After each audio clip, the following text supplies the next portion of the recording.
Namo tassa bhagavato arahato samma sambuddhassa.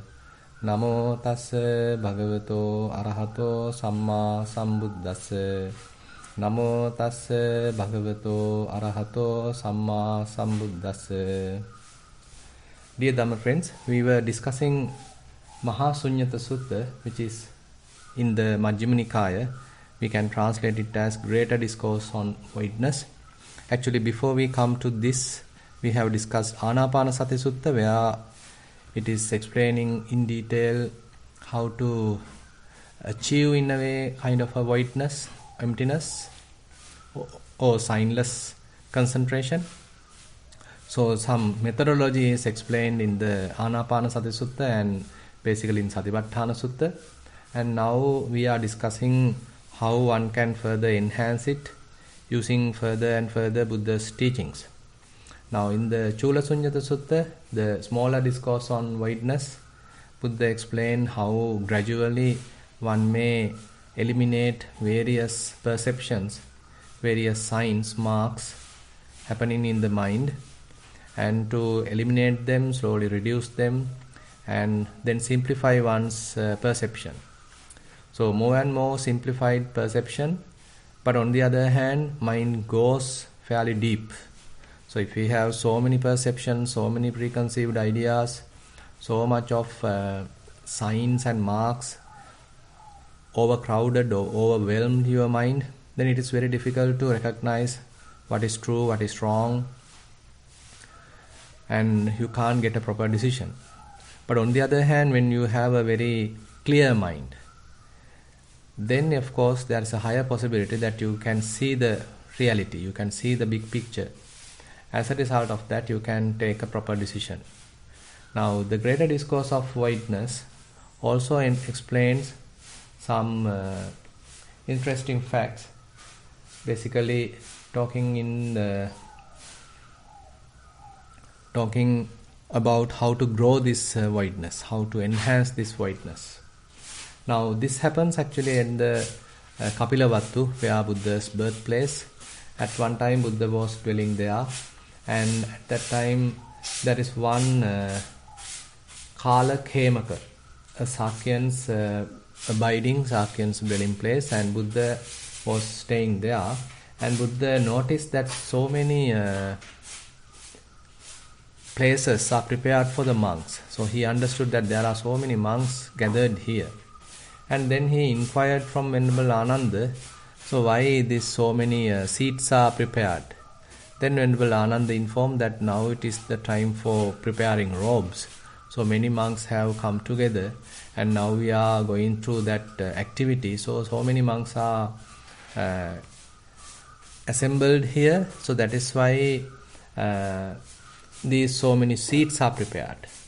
But probably we might think that Buddha was quite happy that so many monks are there, so his sasana, the dispensation, is quite growing. But the opposite has happened. Buddha mentioned when bhikkhus are together, when bhikkhus are dwelling in company, so many people are gathered, then that is not the way to realize Dhamma.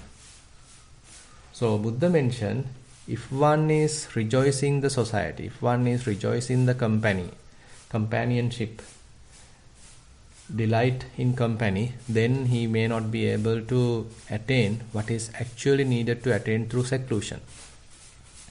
Therefore, Buddha explained, it is not possible that a bhikkhu who delights in company, takes delight in company, and devotes himself to delight in company, who delights in society, takes delight in society, and rejoices in society, will ever obtain at will, without trouble or difficulty, the bliss of renunciation, the bliss of seclusion, the bliss of peace, the bliss of enlightenment is almost impossible. So you can see the Buddha's teaching is therefore oriented to some amount of secluded practice. So that is why people are going for retreats, and monks are trying to find some secluded places.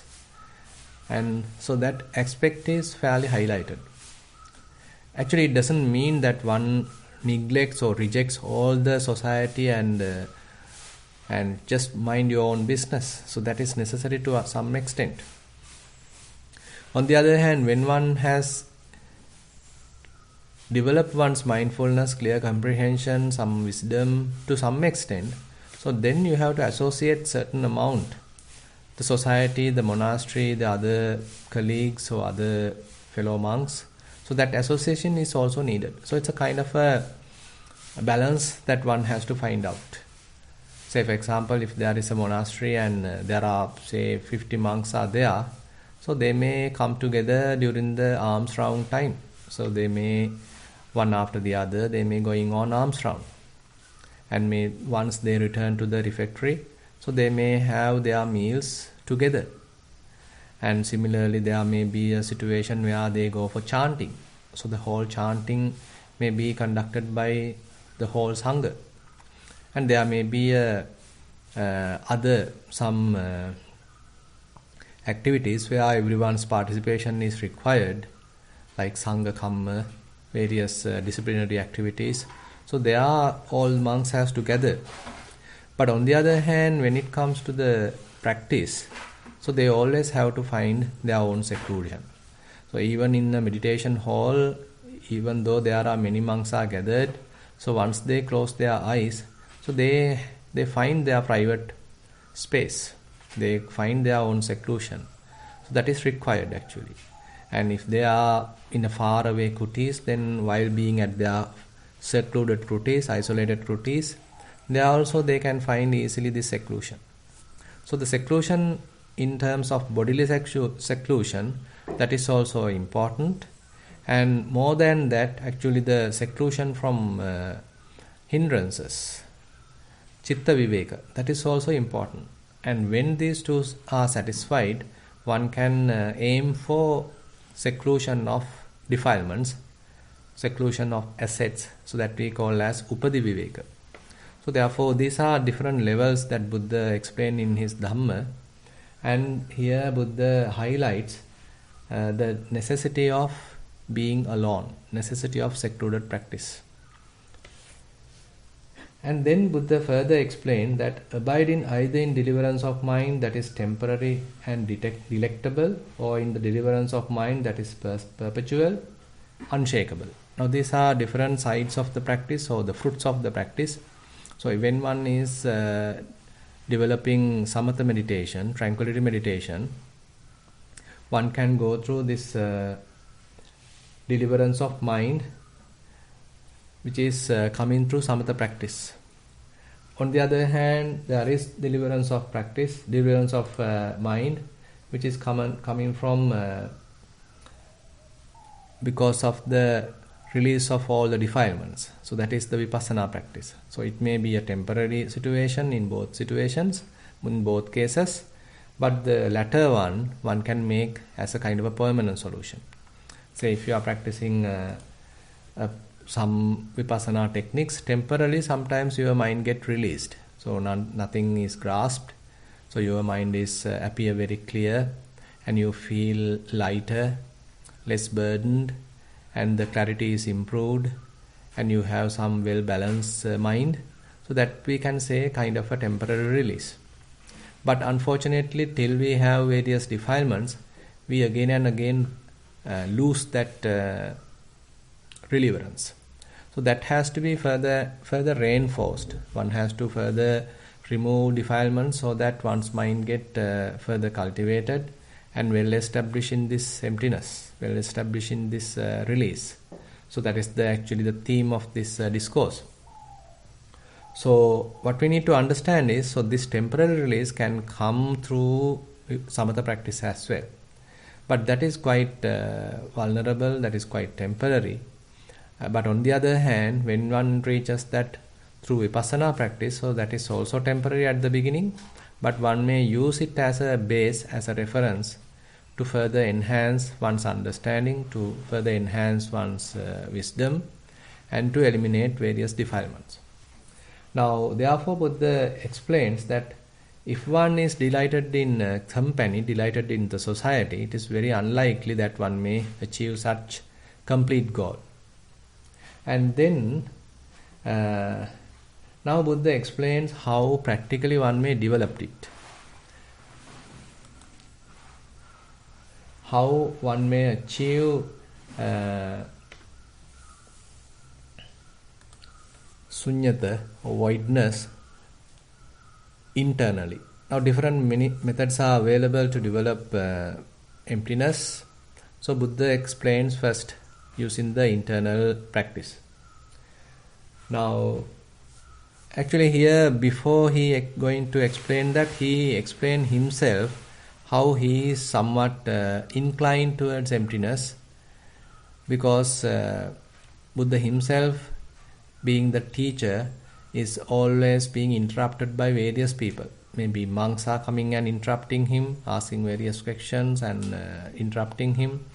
Sometimes kings are approaching him, sometimes merchants are approaching, sometimes farmers are approaching, sometimes other say lower caste people are approaching him, sometimes deities, celestial beings are approaching him. So likewise he has become a universal teacher. So therefore he quite often get interrupted. So Buddha mentioned sometimes his mind is inclined more towards emptiness.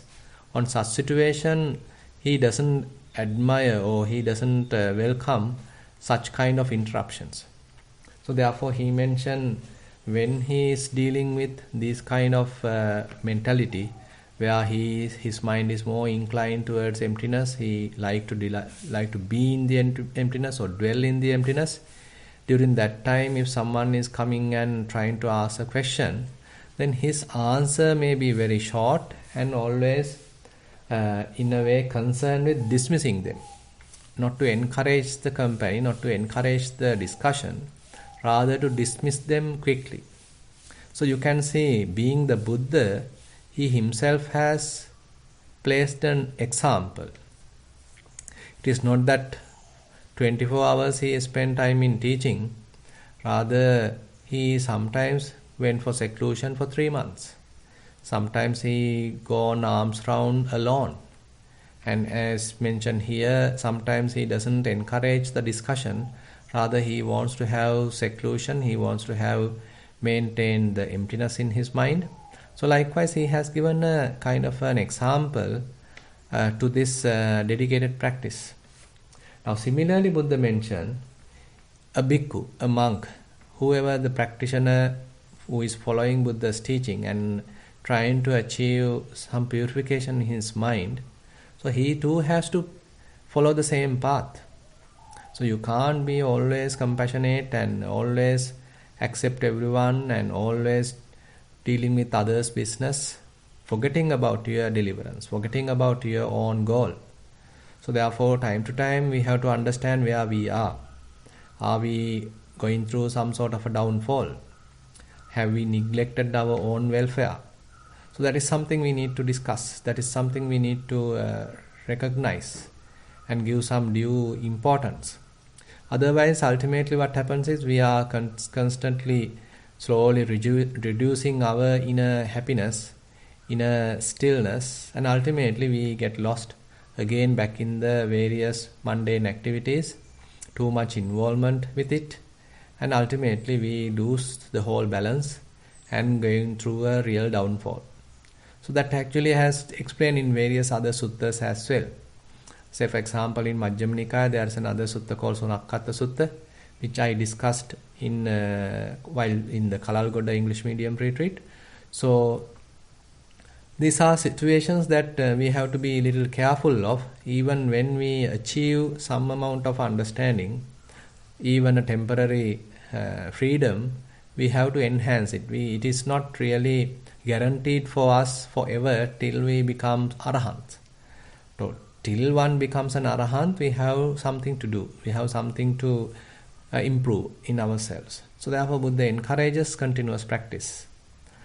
So therefore Buddha mentioned here, if one monk wants to have further enhance his understanding, now here the discourse explains through the samatha practice first, and he may attain first jhana, he may attain second jhana, he may attain the third jhana, he may attain fourth jhana, and That's how one may steadies one's mind. One may sort of concentrate one's mind, because typically our minds are scattered, sometimes mostly distracted. So such a distracted, scattered mind is incapable of realizing Buddha's teaching. So it has to be developed as a concentrated mind. So there are different levels, different methods available in developing concentration. To attaining jhana is one approach, and before jhana there are many other concentration levels like access concentration, neighborhood concentration, and then the absorption concentration. Now, if one is more inclined towards vipassana, at least one has to arrive or achieve access concentration or the neighborhood concentration. Upachara samadhi, neighborhood concentration is much enough for one to continuing vipassana. So at least that is necessary. So that is why if we consider Anapanasati Sutta, you can remember there are the first 4 steps are not much about vipassana. So first 4 steps are just being mindful about the breath, and later understanding whether it is longer or shorter, and then understanding the full breath, the start, the middle and the end. So that indicates fair amount of concentration being developed. You can't see the breath beginning, the middle and the end unless your mind is concentrated. So this slowly concentration improves as we develop mindfulness. So mindfulness is the thing that we actually can engage with, develop with. As a result of develop mindfulness, slowly we gather momentum, we gather concentration, and that concentration then one can use for the vipassana practice. So how much concentration is needed to begin the vipassana practice? There we can understand in the fourth step, Passambhayang Kaya Sankharang. So there all bodily formations are calmed down. So that means in-breath and out-breath calms down. So you can't now distinguish whether this is the in-breath or out-breath. To that level it has become well refined. So it is fairly calmed down. So at that level one can say, okay, now the mind has fair amount of concentration that can be used for vipassana practice. Now, when one achieves such level, and if necessary one can go further on the samatha practice and achieve say jhana, first jhana, second jhana, third jhana, fourth jhana, and using which one has to switch to voidness. So that is one approach, even mentioned in other suttas. So one can achieve jhana, and if one is capable, one can switch from jhana to voidness. But the typical approach is vipassana. Through vipassana one can do that. Actually, even if one has to do from samatha to voidness, still one has to have fair understanding about the Dhamma, fair understanding about vipassana,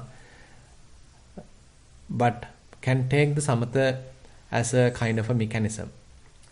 But here, on the other hand, if we consider this Anapanasati Sutta or Satipatthana Sutta, the approach is little vipassana oriented, where one may develop some amount of concentration at the early stages, and later that concentration being used to realize the 3 universal characteristics: impermanent, suffering and unself.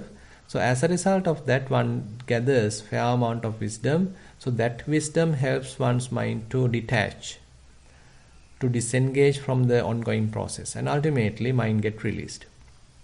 So that approach is more practical and doable, workable, and therefore we typically encourage such practice, because then we know easily where we are and how much mindfulness is available, how much concentration is available, how much wisdom is available. So that one can assess actually to some extent.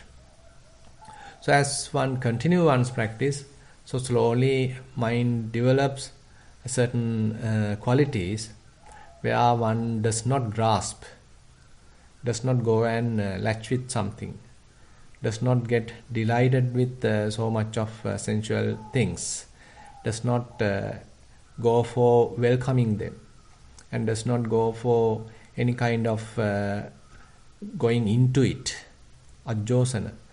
Rather, one's mind may now start to have some sort of a dispassion, detached observation. So that ultimately leads to release the process, release the ongoing sankhara dhamma, this conditioned phenomena, and mind get released and maybe staying sometime temporarily in a kind of a freedom. So this freedom, we can say, now we are going to explain how to enhance, how to develop. Now, Buddha mentioned very practically that assume that some person has achieved this temporary freedom, but now he wants to enhance it. Now he wants to prolong it. Now he wants to stabilize it. So therefore he is now practicing various ways to do that, to master it. So therefore Buddha explains that in first sense using the internal way, using internal phenomena, how one can, how he is trying to achieve voidness. Then he gives attention to voidness internally. While he is giving attention to voidness internally, his mind does not enter into voidness internally or acquire confidence, steadiness, and decision. When that is so, he understands thus: while I am giving attention to voidness internally, my mind does not enter into voidness internally or acquire confidence, steadiness, and decision. In this way, he has full awareness of that. So you can understand how practically Buddha begins. He's telling now there's a practitioner who is trying to achieve voidness internally, but he fails. Because most of the time, these situations are not easy. I mean, you have to go through a fair amount of practice in order to achieve it. Now, if you try to immediately put yourself into voidness, most of the time it may fail. Because the necessary amount of wisdom support is not available. Necessary amount of concentration support is not available.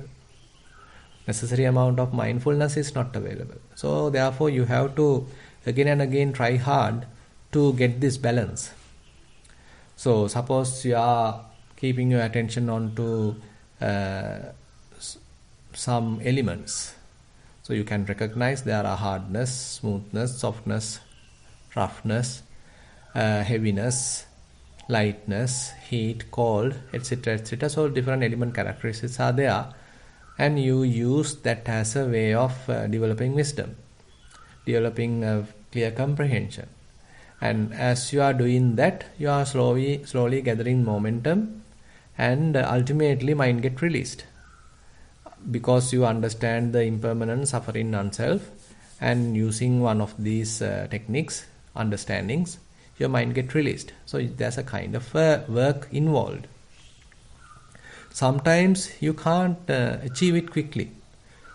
There are days actually this become quite successful, quite easily, where your mind is well balanced and you can achieve it without much problem.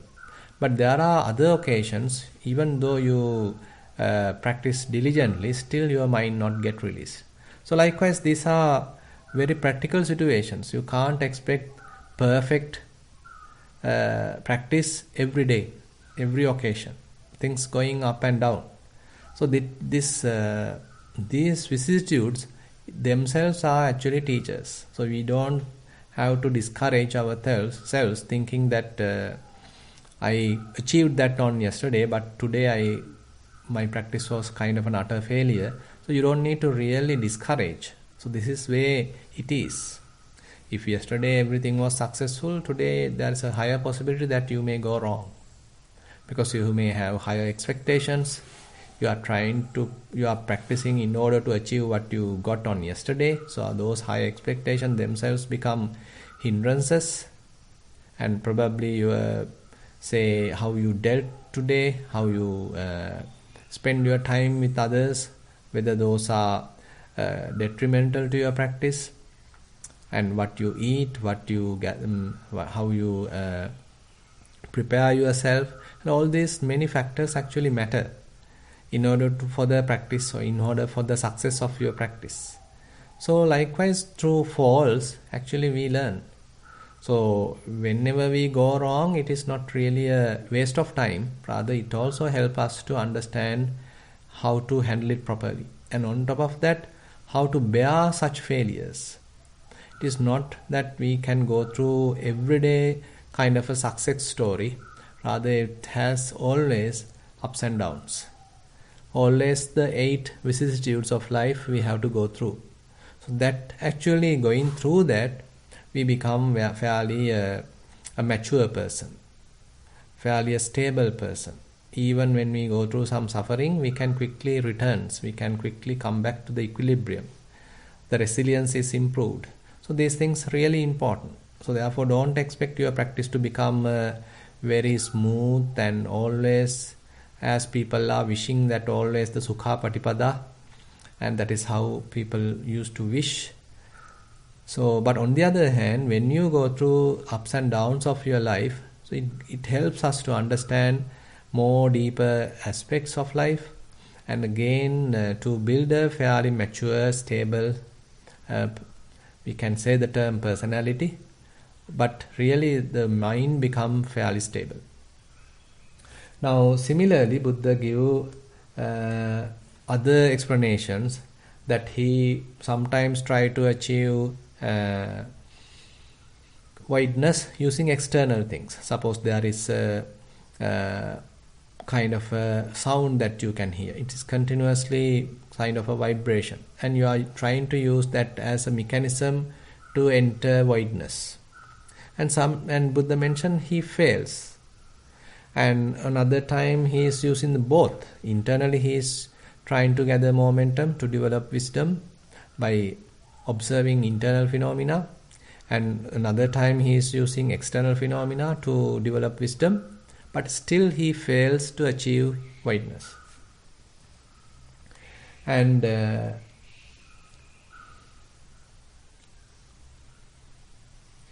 then sometimes he is trying using higher jhana. He trying to achieve, say, arupa jhana, and through that he tries to incorporate into voidness. But that also sometimes fails. So he actually, through these failures, he learn. He understand, okay, still these issues are there, still my mind is not well developed. Now he is further and further practicing. Now only way to become successful is the continuous practice, not discouragement, not giving up, rather practicing it again, trying it again on next day. Now then Buddha explained, then that bhikkhu should steady his mind internally, quiet it, bring it to singleness, and concentrate it on that same sign of concentration as before. Then he gives attention to voidness internally. Now there may be some shortcomings in ourselves, in our faculties. That is why we can't reach voidness. So those we need to understand. Where did I go wrong? What is lacking? Is it the concentration too less? Is it the mindfulness weak? Or is it the enough wisdom is not developed? So what is the reason? That we need to honestly assess ourselves, honestly understand what are the shortcomings. So those we need to now correct. So that is where Buddha mentioned, now he recognized there is something wrong, and therefore he is steadying his mind internally, and he may practice some more concentration, some more mindfulness, engages more in the mindful walking so that mindfulness become more prominent, and again engage in more on walking meditation so that one's understanding develops. And once sitting, you are trying to refine the practice so that your mind becomes gathering momentum. And if things are really going well, then the mind gets released. So that this release is at this level is a result. When all the conducive factors are available, then you arrive or you reach emptiness.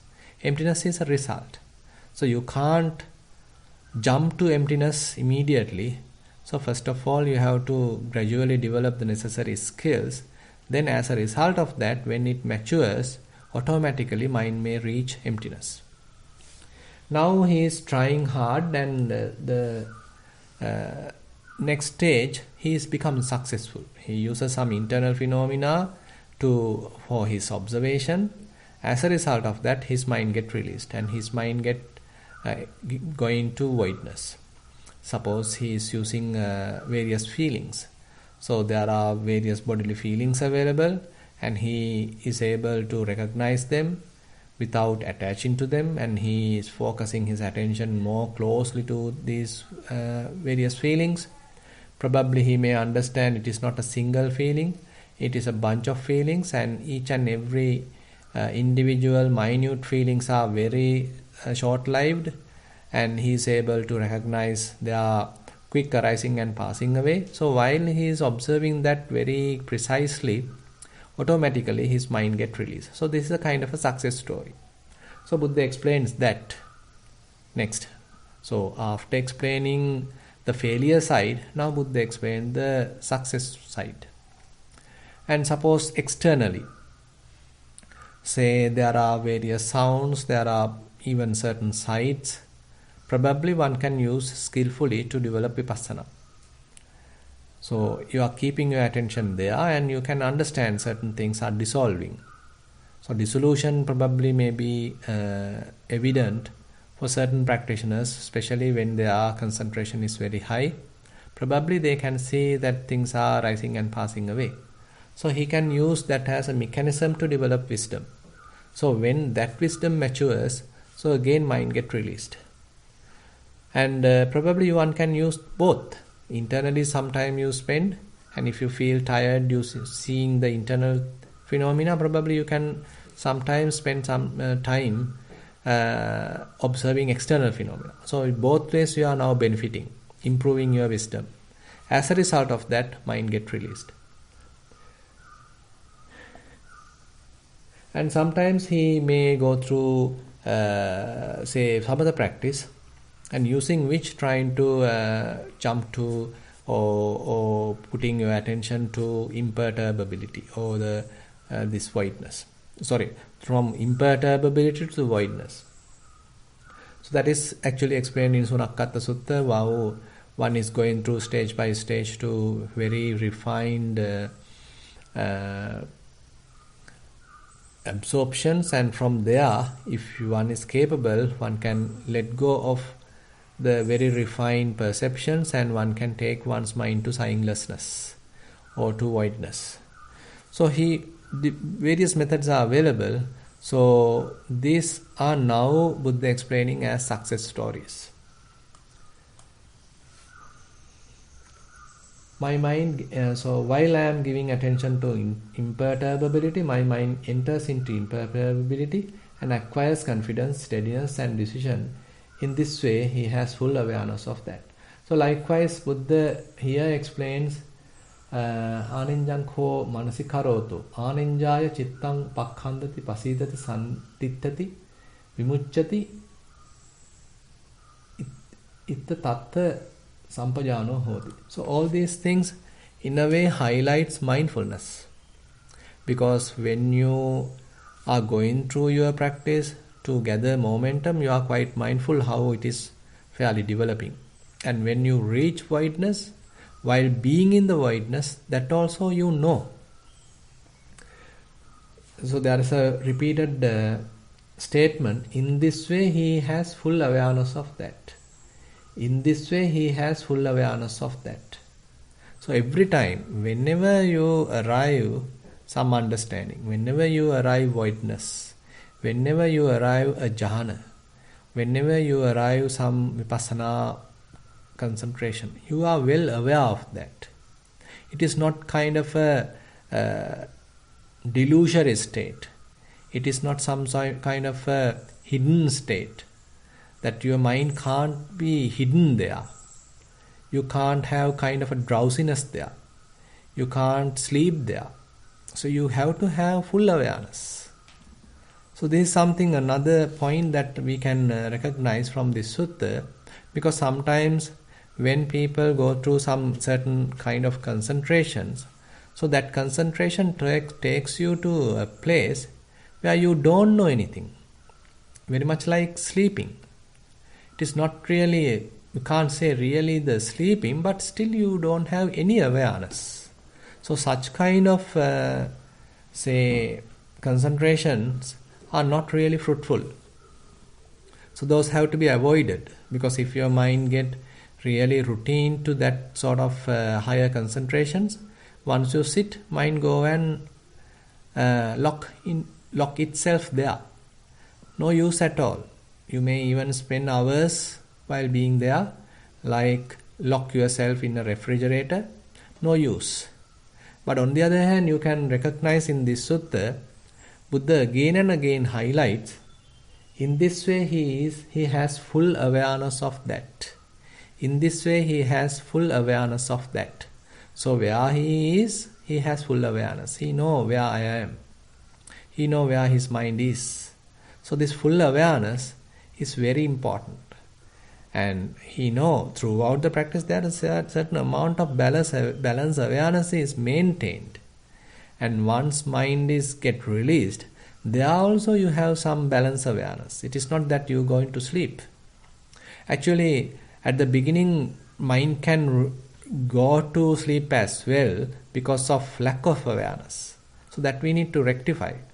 So as we continue the practice, so these say shortcomings we have to overcome, and we have to have a kind of fully aware mind. Mind knows where it is. Mind knows what the state of the mind. So therefore mindfulness actually operates as the observer. So if you can remember that I was explaining in Anapanasati Sutta regarding the Bojjhangas, enlightenment factors, I have explained that Bojjhangas belongs to three groups. One group actually encourages more activity. That is the investigation, Dhammavichaya, Viriya, effort, and Piti, rapture. So that group actually encourages more activity, more active state of mind. On the other hand, the other group, which is the Passaddhi, tranquility, and then Samadhi, concentration, Upekkha, equanimity. So that group actually more encourages calmness. So if calmness is too much, then you probably may go to drowsiness. You probably may go to sleepiness. On the other hand, if active side is too high, excessively high, then your mind get agitated. So these two sides has to be well balanced. So the factor telling us what is the present state of mind is nothing but mindfulness, sati. So the mindfulness has a pivotal role in this whole process. So you have to maintain fair amount of mindfulness in order to verify whether mind is smoothly going through the practice. Mindfulness is therefore always present. That is why Buddha mentioned very beautifully in Aggi Sutta, Satiko ahang bhikkhave sabbatang vadami. So every time monks, I recommend the awareness, or the presence of awareness, presence of mindfulness.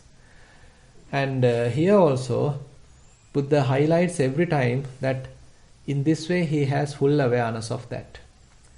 Now, let us 747. Let us a little bit go further. Now, as he continue, now Buddha very beautifully highlights, when a bhikkhu abides thus, if his mind inclines to walking, he walks. Now you can see it is not always sitting that you are trying to achieve it. Rather, after some time, his mind now somewhat inclines towards walking. He feels that now I have sat for a long time, better I go for walk. Better I develop the same practice while in walking. So this is how it is expanding. It is not only limited to a single posture, Rather, Buddha wants to enhance this to other postures as well. So therefore, very beautifully here Buddha highlights that his mind inclines towards walking. Now, while walking also he wants to try this. It is of course difficult because at the beginning you need fair amount of preparations to reach it. So that is why maybe most of the time in walking you may fail. But slowly as you build up confidence, you may get even for temporary, very short time, the whiteness while in walking as well. So that we have to try, that we have to enhance. And there's another interesting point highlighted here. While I am walking, thus, no evil, unwholesome states of covetousness and grief will beset me. So his mind is more refined, more motivated, or more inclined towards kind of a purity. Because he is slowly developing purity through this voidness. So while his mind is dwelling in voidness, his mind is completely pure, free from defilements, free from attachments, free from grasping. Now he has a kind of a wish. May my mind be free from any defilements. So this wish is important because probably you can remember in Satipatthana Sutta, Buddha explained certain qualities that one has to maintain in one's practice. Atapi sampajano satima. This atapi is not merely effort. Atapi is an effort where one's trying to maintain one's mind free from defilements. He wants to overcome defilements. He wants to purify his mind. So Buddha's teaching therefore highlights this purification, highlights the freedom from defilements, highlights the freedom from upadi, assets. So therefore the practice has to properly orient in that direction. So sometimes we can't have all these proper orientations at the beginning. But as one's mind mature, so one needs to recognize what are the causes which are disturbing this voidness. What are the causes again and again dragging my mind back to kind of an attachment, kind of a tension, kind of a disturbance, kind of an agitation. What are the causes? Agitation is a result. Say restlessness is a result. So what is the cause? So those causes have to be eliminated. So when those causes become weaker and weaker, then of course the result may be available. So therefore there is a kind of an internal wish. May my mind be free from defilements. May my mind does not attach towards the defilements. May my mind does not encourage delight in defilements. So this is a kind of a inner resolution one may has to have. So this actually leads the mind towards that direction. You have kind of an inclination towards the purification. Have some inclination towards very pure state of mind. So that inclination is quite helpful. So as a result of due to some habitual tendencies, mind may go and start grasping. But you have maintained kind of a very innocent wish in yourself. May my mind be free from defilements. While I am walking, thus no evil, unwholesome states of covetousness and grief will beset me. So this is a kind of an innocent wish. So now he is going and engage in the walking practice. So while doing that, probably his mind may get into voidness. Probably may not. So likewise he has to enhance it. He has to encourage the practice. He is now trying to dwell in emptiness. So dwelling in emptiness, sunyataya viharati. So dwelling in emptiness is the correct terminology that one has to have. So more and more dwelling there, spending time there. So if you are able to release your mind, just dwell there. Don't try to ask what next. Whenever we ask what next we need to do, so that indicates some kind of a bhava tanha. that I want to become someone, I want to become some more. So without fully contented being in emptiness, so you are not sort of supporting the proper practice. So mind was engaged with so many activities, mind was dwelling with so much of unnecessary things, thinking, ruminating, proliferation, sort of depressive thoughts, overexcitement, this and that, so much of such kind of activities. But ultimately, thanks to Buddha's teaching, that we were able to achieve some kind of calmness, kind of voidness, kind of pure state of mind. So once we reach there, we should enjoy that. We should make it as a kind of a blessing. Rather than they are also trying to do something, first of all, we need to understand how to dwell there. So that is why Buddha encourages to reach there and to maximize it. It is not as a kind of a concentration and then attached with it, kind of addicted to that. That is not the case either. But first of all, we need to recognize this state, well established there, fairly stabilized there. Then only we can use that as a kind of a mechanism, some kind of a base to eliminate defilements. Now, therefore, Buddha encourages not only in sitting, while in walking one has to develop it. Then while standing one has to develop it. While sitting one has to develop it. While lying down one has to develop it. So likewise you can see in this greater discourse of voidness, Buddha encourages all the different possibilities one has to explore. How to enhance voidness in all the postures. So with that I like to conclude today's Sutta teaching session. Next we will see how further Buddha explained this Sutta. And now I like to open the session for questions.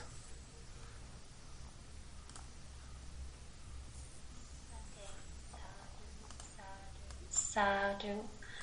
So if we have any new friends joining us for the first time, you may ask questions by raising your hand, or you can also send them through the chat.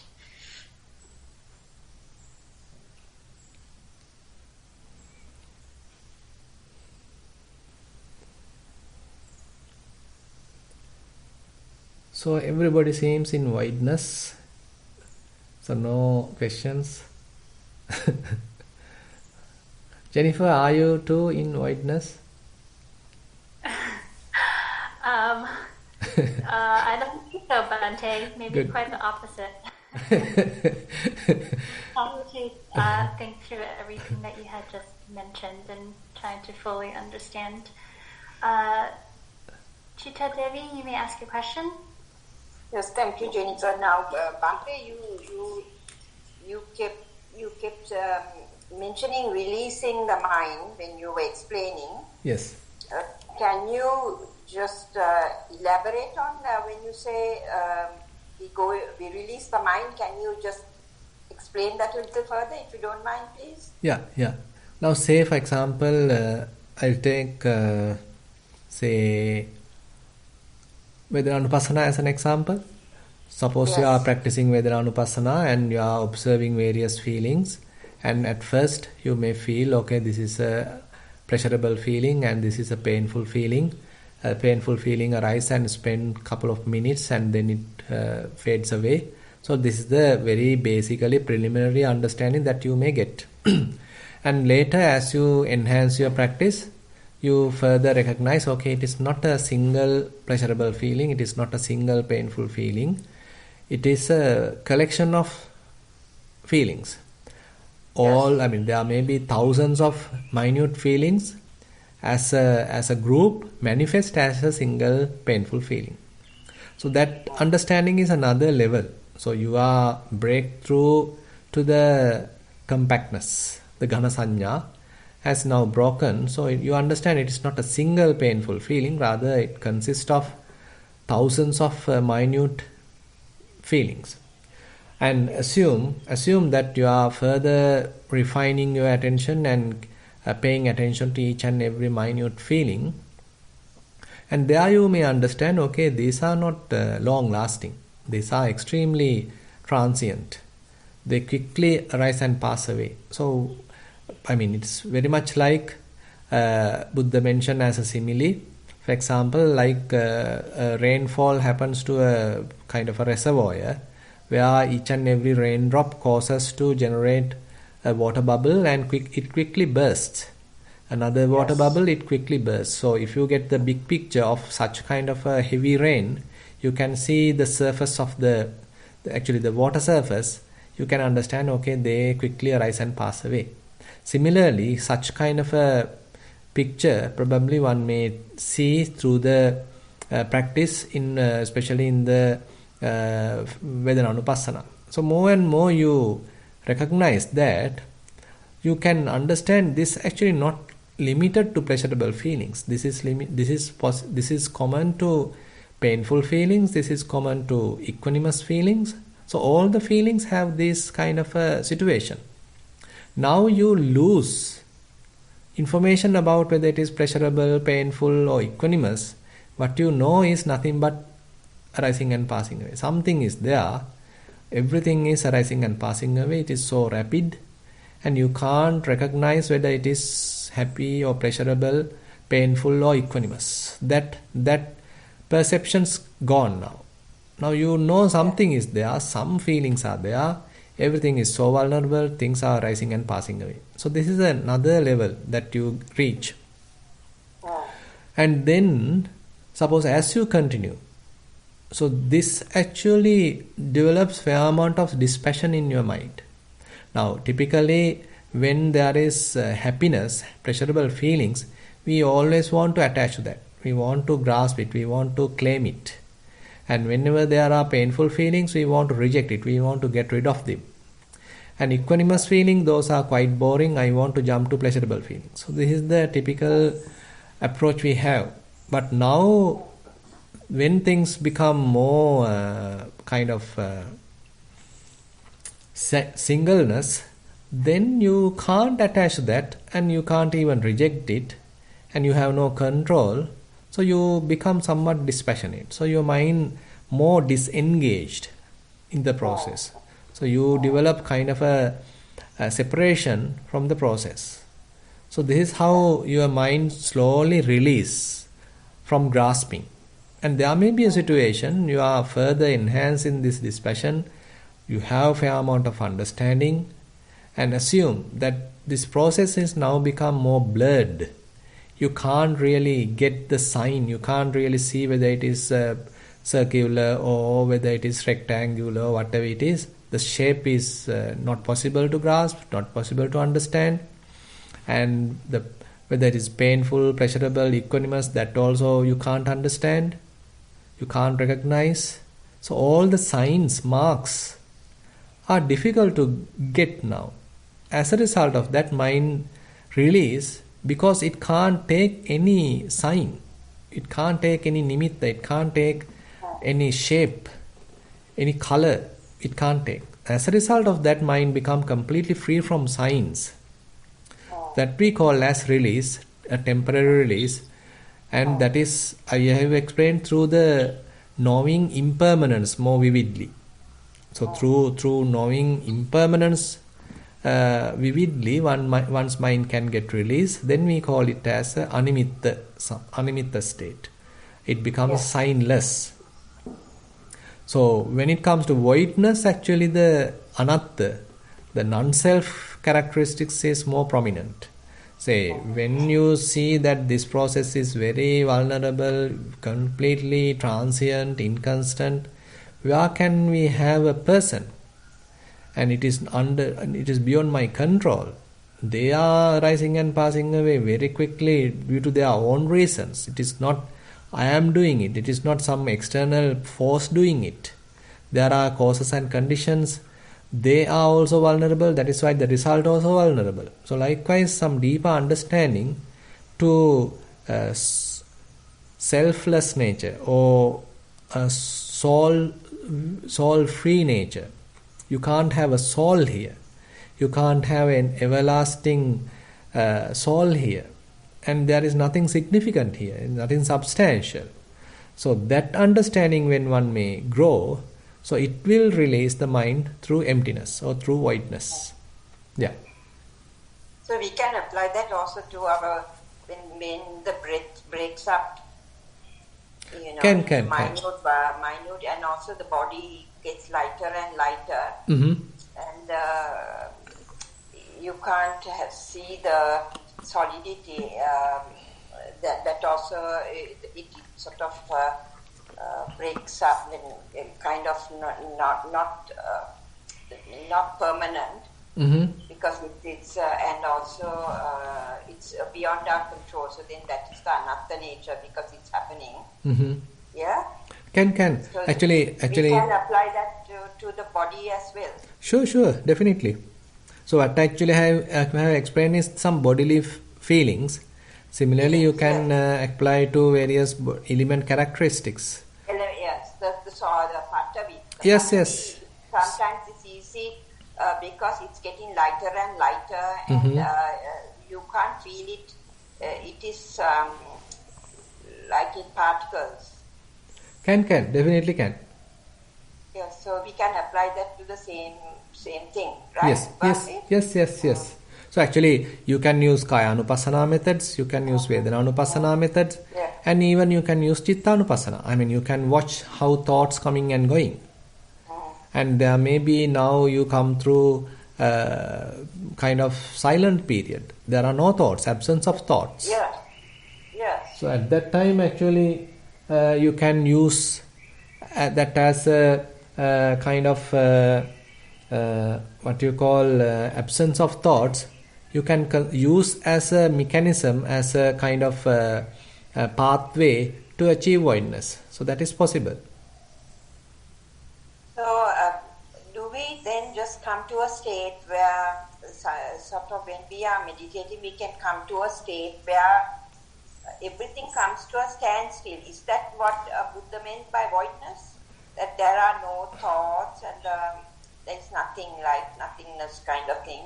Is that the voidness that he's talking about? We can say so. Actually, the activities have stopped. Yes. Actually, activities have stopped is not the correct terminology, because activities are going on. Mind is not interested about them. I mean, the body may be breathing. All the typical activities of the body is going through. But mind is not interested of them. Mind is not grasping them. And mind is not grasping to the arising part. Yes. So therefore, I mean, it may go through some understanding. It understood enough about the adinava, the disadvantages of this whole thing. So therefore, it likes to mind its own business. So it likes seclusion. It likes seclusion, basically. So it's like a stillness. Yes, of course. Actually, you can understand like this. Now, when there is grasping, always movement is available. When there is association, there is always the movement available. So, because what you associate moves.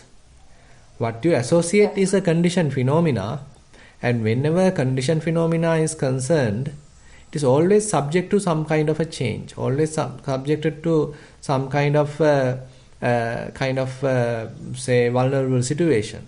So if you attach to that, your mind also become very vulnerable. Your mind also become quite unhappy, unsatisfactory, because what mind associate is naturally unhappy, naturally unstable. So, but on the opposite, when your mind has nothing to associate, when your mind is free from any conditioned phenomena, then what is the state? So that is where the mind become free. So that's a very beautiful statement in Channovada Sutta and several other suttas. Nissitassa chalitang, anissitassa chalitang natti. When someone when the mind associates something, it always have chalita, always have the vibration, always have the ups and downs, always have the unsatisfactoriness.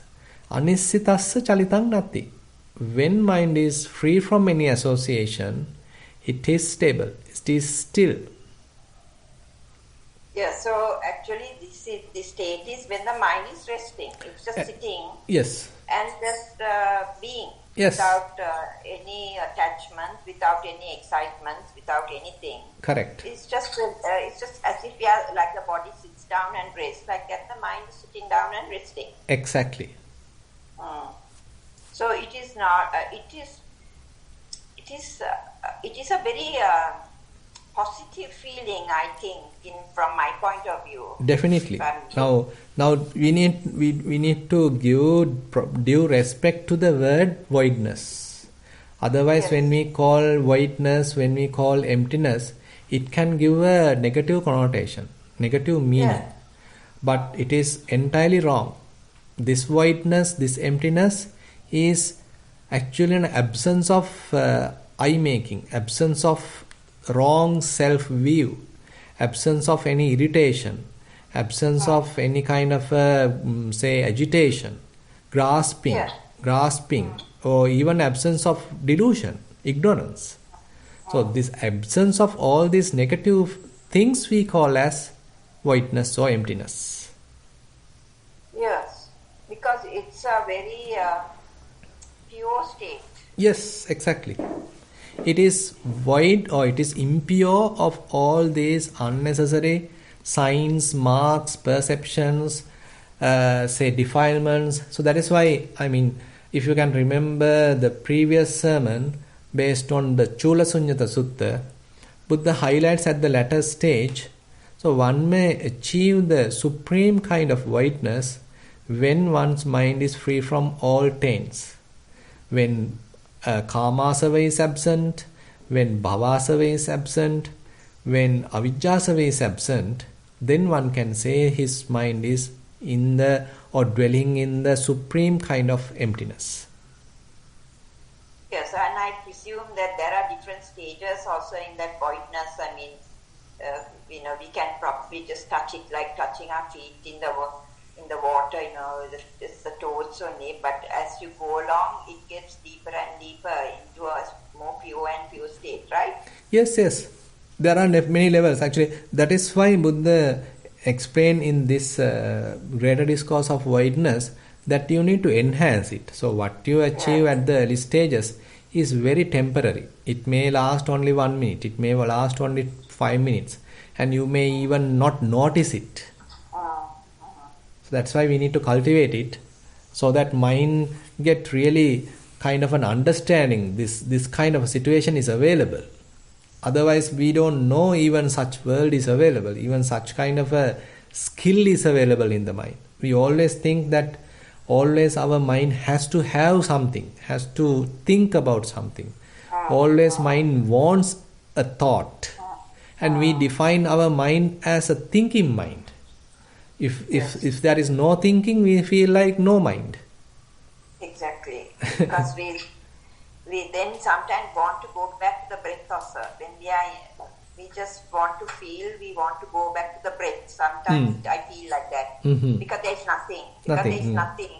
Correct. And then we want to hold on to something. Yes. And so we look for the breath. Yeah, that is a habitual tendency. So we want to occupy our mind always. Exactly. Yeah. But I don't find that state boring.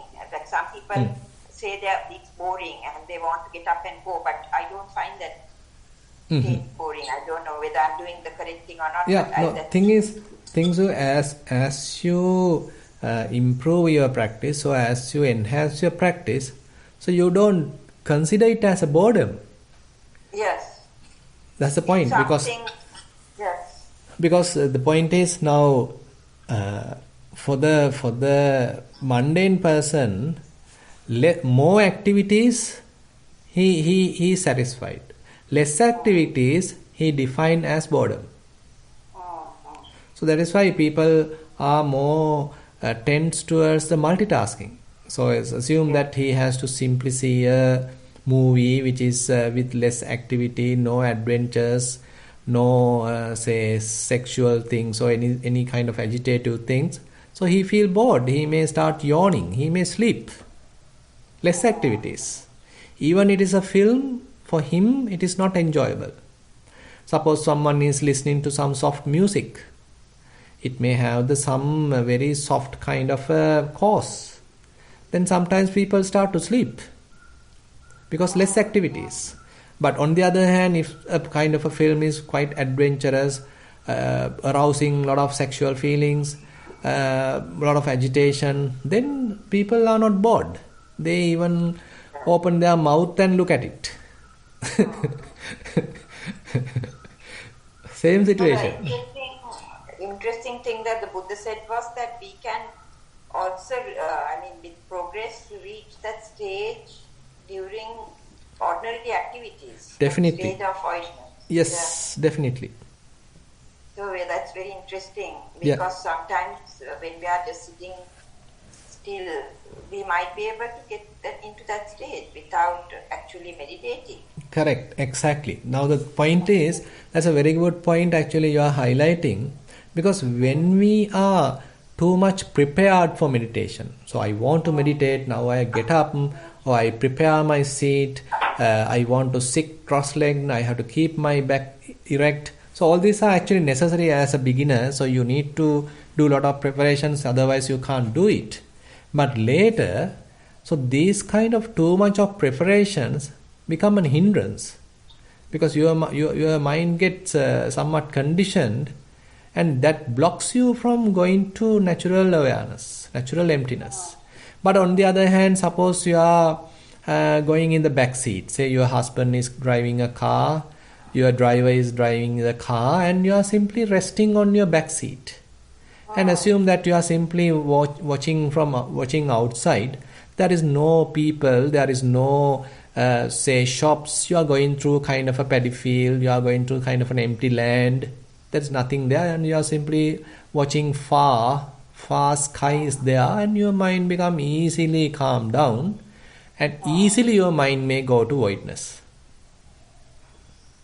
Yes, because it's not impossible, Bhante. Yeah. Sometimes when we are sitting and when there is nobody, you just can, again, like dipping your toes into the water. I mean, one can feel that sense of contentment in a deeper way. Correct. You know what I mean? Correct. Exactly. There is no wanting to do this or that, or no grasping or no desire. You just want to be. Exactly. That's why I use the term dwelling in emptiness. So you can't dwell in emptiness when you are asking what next I have to do. Yes. Okay. So basically, it is just the mind is still. It's not doing anything. It's not trying to grasp. It's not trying to, it's just sitting there and feeling very comfortable. The mind is feeling very comfortable. That's it. That's the, for a lay person, that's the meaning of voidness. Yeah, I mean, not only for lay person, it is even for Buddha, that is it. That is why he is referring. That is why he is referring in the Chula Sunnata Sutta. It is not only at that state or that in the past Ananda, even now, I most of the time dwell in emptiness. Which you can interpret as a state of contentment and happiness. Really. Sure, definitely. Right? Would that be right?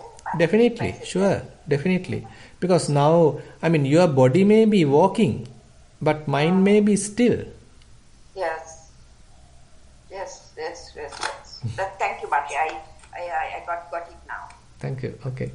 Thank you. Yeah. Okay, thank you. I'd like to invite Radhika for the next question. Thank you, Jennifer. Bhante, actually, I raised my hand because I wanted to thank you. Basically, you asked me to increase my walking meditation, and that was very helpful for me. So I thought I will let others also know, because I had been doing a lot of sitting and less walking. Actually, I over time increased my sitting to 1.5 hours, because I thought I should try to go to this voidness. I don't know, anyway I increased it, but I was just kind of getting bored and falling asleep. it wasn't working for me. So in my mind, I saw a lot of doubt, and I wasn't getting, kind of, I was struggling. Then you told me to increase my walking meditation, and I did. And that made a big difference. So I just thought I'll share that and thank you. So basically, after I did that, I found that in addition to, first of all, feeling the sensations on my feet when I was walking, that after, and I increased my walking to 1 hour, and I did a small walking retreat, personal walking retreat of about 4 days. So that it was a very convenient thing because the weather outside was very bad, snowstorm, we couldn't go outside, so I could do this easily. So then what happened was I started feeling the sensations not only on my feet where there was contact, but I started feeling sensations on my face, and I spoke with you about that, and then I felt like a cooling of my face. So I felt that I was having like what they call some kind of dark guna, because it's coming and going, and the temperature difference. So first it was when I was walking, right? But later in other activities, I started having that, and also I started having vibrations down my body. So basically, first of all, again, I had it with you when I was listening to Dhamma talks. But then, and of course that's because it's in English and I understand, so it's easier for me to go into calm when I'm listening to in English one. But then I found I listened to a Sinhalese one, and I was just lying down and listening, and again the same thing. So in addition to the fact I was listening, right, I was getting very calm. I could feel this sensation on my face, the cooling of my face, and then I felt this sensation on my feet and the cooling of my feet too. So it was coming in other instances, not only when I was walking. And then I noticed that so during this retreat, I noticed that I was more, I used to do Dhammanupassana and I used to feel the emotions, right? But I was feeling this doubt and boredom, like what that was one. But I started feeling the emotions as they happen, and I could see compassion arise, right? Concern, depending on, like, say something happened, we got a phone call saying someone has got COVID that will rush to hospital, something like some situation. I could feel those emotions immediately, right? The concern, and then when I hear that, oh, it's okay, it's now this is the 5th day and they have been stabilized, I could see the change in the emotion, and I could go back and meditate with no problem. So there were different interruptions which happened, of course, because it was at home, and I could see easier than normal. I mean, normally also there are times when I can catch the emotion as it arises, and I could identify the root cause of it and all that. But here it was very intense. I could see it very clearly, and I could catch it immediately.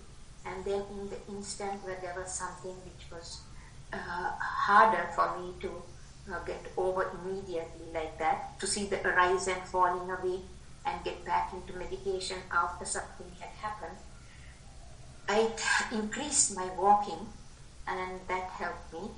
But I could see that my mind was agitated, that the sense of peace that I had during the retreat had changed. And then altogether everything was better as far as, or there was an enhancement as far as my sitting meditation too, because when I get this sensation on my face and the cooling on my face, then I can straight away also identify the breath and see that the breath going in is cooler and coming out is warmer, going in is drier, coming out is moist. So that also improved. So I thought I'll just say that sometimes it's not for everybody, but that for me, that advice you gave me to increase my walking and reduce my sitting a little bit, which I did, really helped.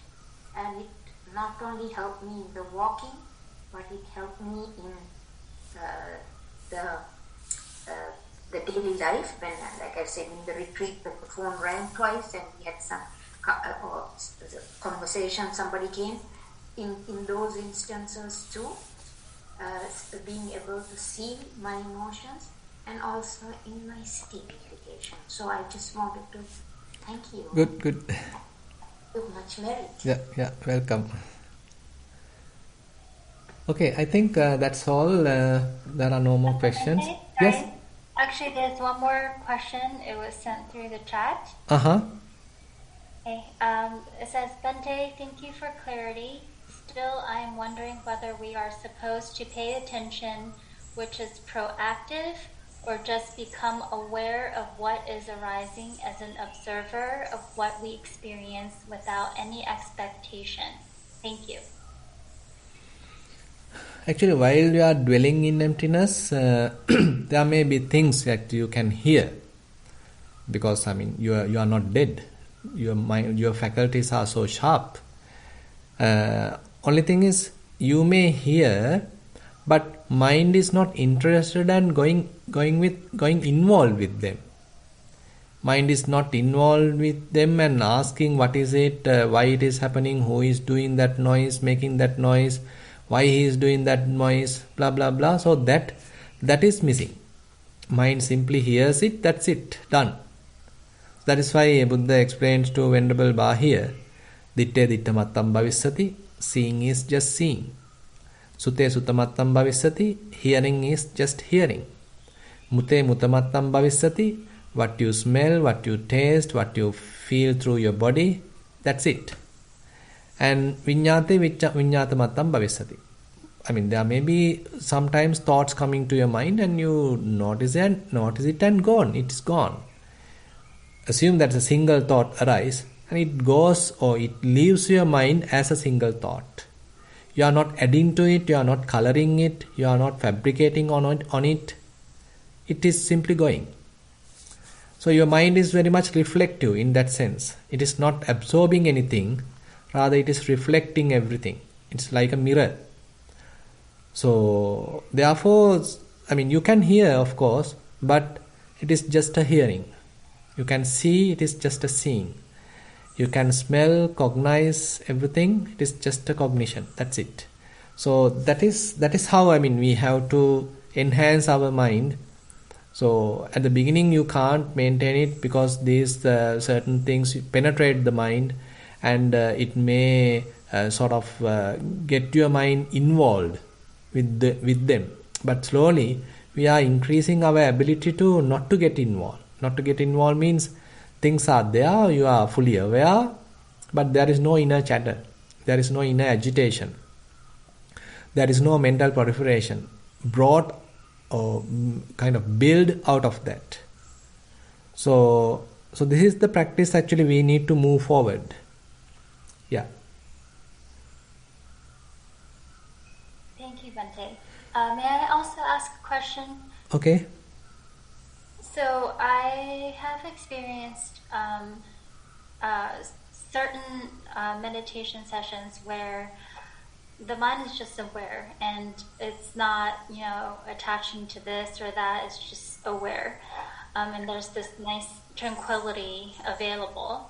But then I've also experienced where when I just want to be aware, but mind would just attach to this and attach to that. So two quite opposite extremes.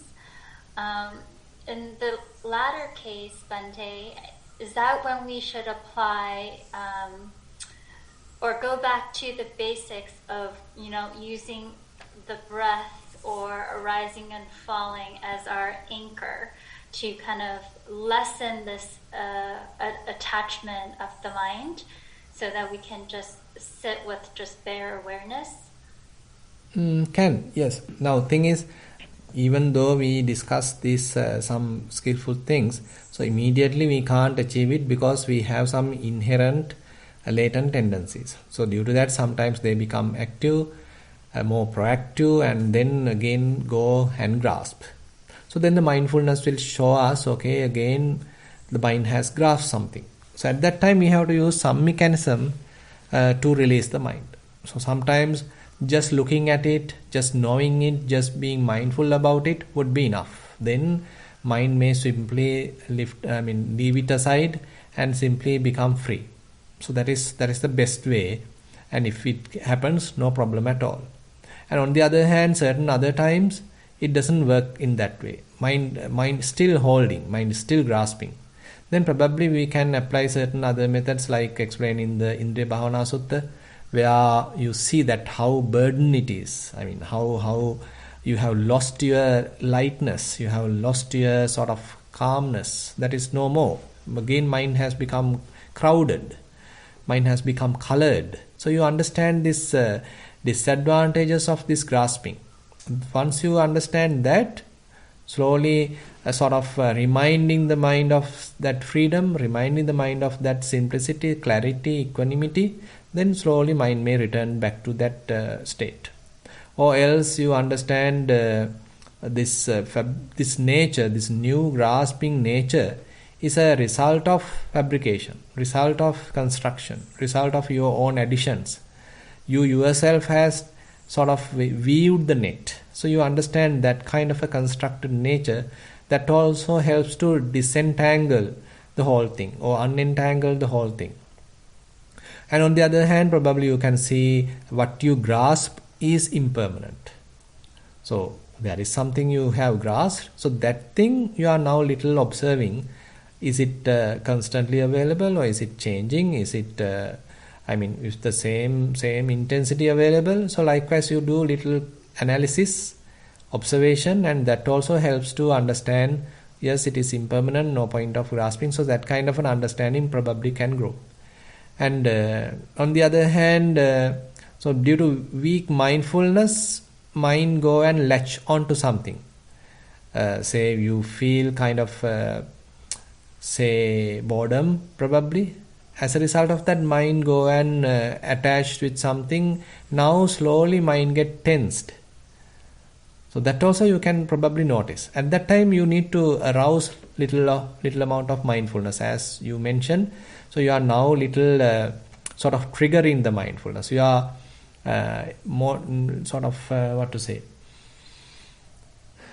encouraging mindfulness. So it is a kind of purposeful mindfulness. Now you are little encouraging. So again, as mind is little awakened, okay, it will remove the grasping. So different techniques are available, not just one technique. So whatever the techniques working for you is all right. Thank you, Bhante. Yes, so many techniques, and it sounds like we can start with more of the subtle technique with least amount of effort. Yes. To progressively more if needed. Okay. Correct. Yes. Thank you. Yeah. Okay. Then we'll wind up the session. We almost covered 1.5 hours discussing Dhamma. Sharing our experiences and listening to the Buddha's teaching. So with that, we are able to accumulate a lot of merits. Let's share these merits with all the past away relatives, with all the celestial beings, with all the beings who are in need of merits. Let's recite, or let's wish ourselves also to attain path fruition, Nibbana. While keeping these good wishes in our minds, let's recite the traditional verses. Ettavatacha amhehi sambatang punya sampadang sabbe deva anumodantu sabba sampatti siddhya. Ettavatacha amhehi sambatang punya sampadang sabbe bhuta anumodantu sabba sampatti siddhya.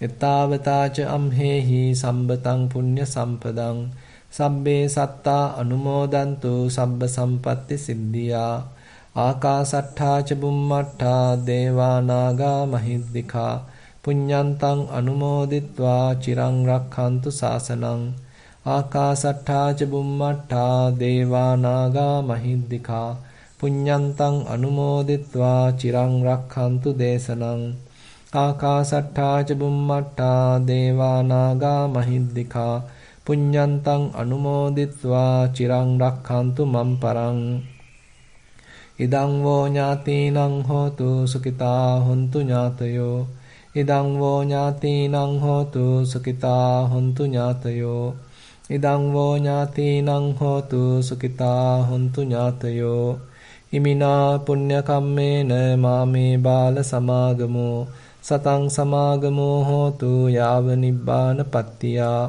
ඉමිනා පුඤ්ඤ කම්මේන මාමේ බාල සමාගමෝ සතං සමාගමෝ හෝතු යාව නිබ්බාන පත්තියා ඉමිනා පුඤ්ඤ කම්මේන මාමේ බාල සමාගමෝ සතං සමාගමෝ හෝතු යාව නිබ්බාන පත්තියා සාදු සාදු සාදු